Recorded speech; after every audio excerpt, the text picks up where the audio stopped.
Yeah, so this placent, again, just to orient you a little bit, here it is kind of hemisected or cut in half. We have that same mammary vein and artery kind of hanging down because it is a little broken. And then we're looking at, this is our clavicle or collarbone here. This is the head of the humerus, so the upper arm bone, deltoid, which you may recognize, the AC joint or acromion clavicular joint, where the acromion process and the clavicle come together, and then this other bony prominence, which is the coracoid process. Throwing a lot of words at you, but is a bony part of your shoulder blade that helps determine like the rotation and placement of your shoulder blade on your back. We have some ribs in the front. The sternum has been cut in half, and then the big like complex. This guy's all. Well, let's talk about him. He wants to be seen. So this is Pec Major that's been reflected, so cut in half and kind of peeled back. So this is where it attaches to the upper arm.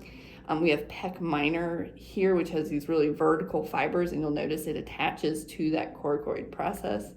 And then tucked in here, like all of these really complex structures, are the brachial plexus. So I'll kind of zoom in on that for you. And so the brachial plexus, as the name implies, it's the nerve plexus that controls everything for your upper limb, so for your arm. And it, of course, is coming out from your neck, from your cervical spine.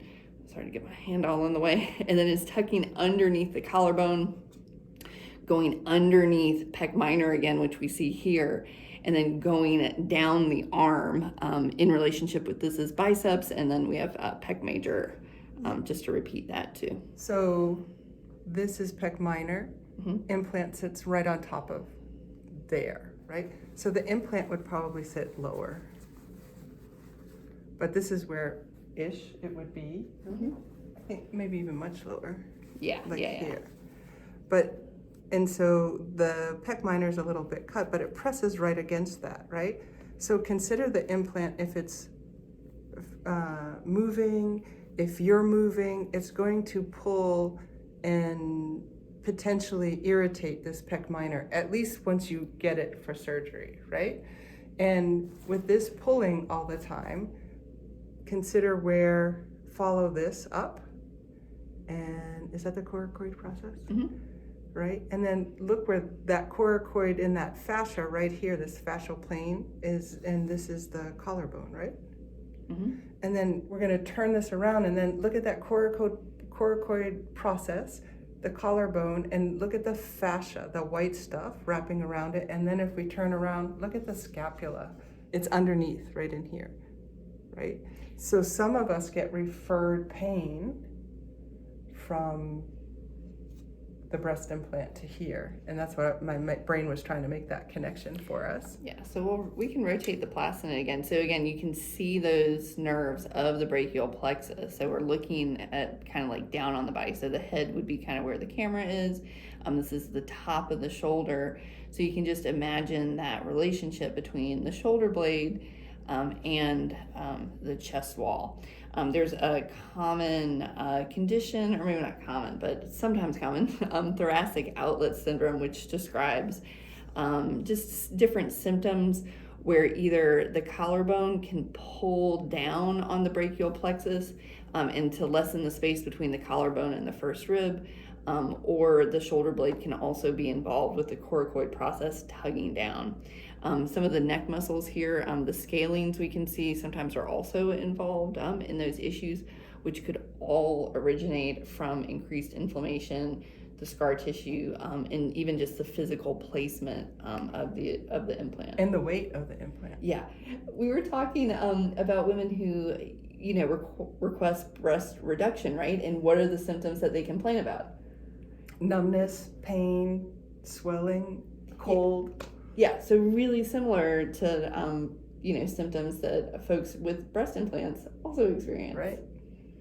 So I know we talk a lot physiologically about breast implant illness, but even on the linear structural side, there's a potential impact for where these are placed. And even though we are talking about under the muscle, in the last video, we didn't talk about when it goes over the muscle, which is lifting that all that breast tissue and the glands and the mammary and putting it right underneath that sits over the actual pec major in that case. Yeah, and you can fold this all the way down.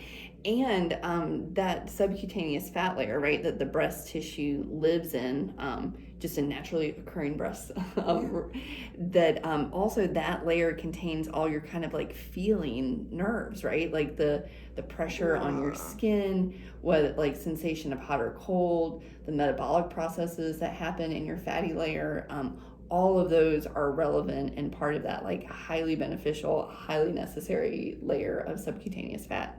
Yeah, and when you did that, it made me realize how much this is literally. So typically it would be adhered to the chest, how attached to the arm it is. Oh yeah. I mean, it just kind of hits home, right? And is this the deltoid? Mm-hmm. But when we look underneath where all those nerves from the brachial plexus go, they almost like live in this like sling that's made out of the attachment for Pec Major that then meets the attachment for your lat underneath your arm, in relationship to with your bicep there. So just to say there is a lot going on in this part of the body.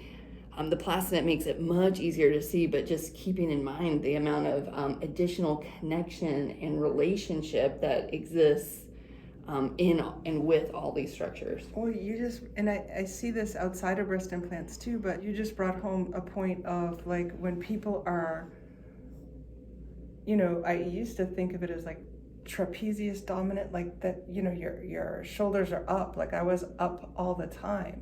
But I didn't have any access to my lat engagement, and it physically makes sense now for me. And so to be able to rest there, Yeah, and just to give you a little bit more of a sense of what we're talking about, I'm doing this in reverse, but this is the lat here, this large kind of winged out muscle to the side, with Pec Major in accompaniment with it. And then we can also see here the triceps and the muscles of the rotator cuff there, which Danielle was just touching, is trapezius.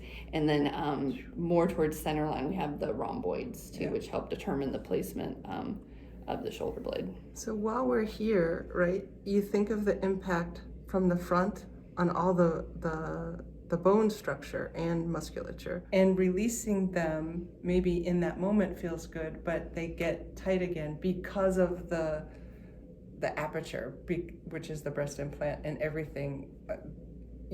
How do you even say it? Like it's not just one thing, the whole system works together, right? Well, yeah, and to your point, like so much of the time we really live with the front side of our bodies, right? Like that's what we see in the mirror, that's what we really think of ourselves as. And we think of our backs as like somewhere way back there. That other part, even our shoulder blades, we think are in a way different spot than they really are. But the back and the front are absolutely connected, especially at this kind of like junction and kind of apex around the top of the shoulder. And I think that's why so many folks feel so much sensation there neuromuscularly. Oftentimes, which registers as pain, or like maybe feels really great when someone is kind enough to rub your shoulders, or you pay them for that lovely service. And then so up here would be the skull, right? Mm-hmm. And so this is all going to pull right at the whole neck and the base of the skull. And so many of us have cervical spine issues. Those of us humans do. But we can see the connection. And then one other thing, because you were holding it this way, I don't know if you guys will be able to see it, but how thin this, wow, you can see it. So this is the intercostal space that physicians need to take care of when they're trying to remove from the front side the capsule that's adhered to the ribs. So when they say they'll do their best, I understand what they mean, and you want to go to someone who is skilled enough and has enough finesse and experience to be able to remove that. So thank you very much, Paula. This was really eye-opening. Yeah, huge thank you to our donor, to Experience Anatomy, once again, the company that I work with, and thank you, Danielle, for the work you're doing. It is awesome. Thank you for another wonderful learning session. Thanks, guys.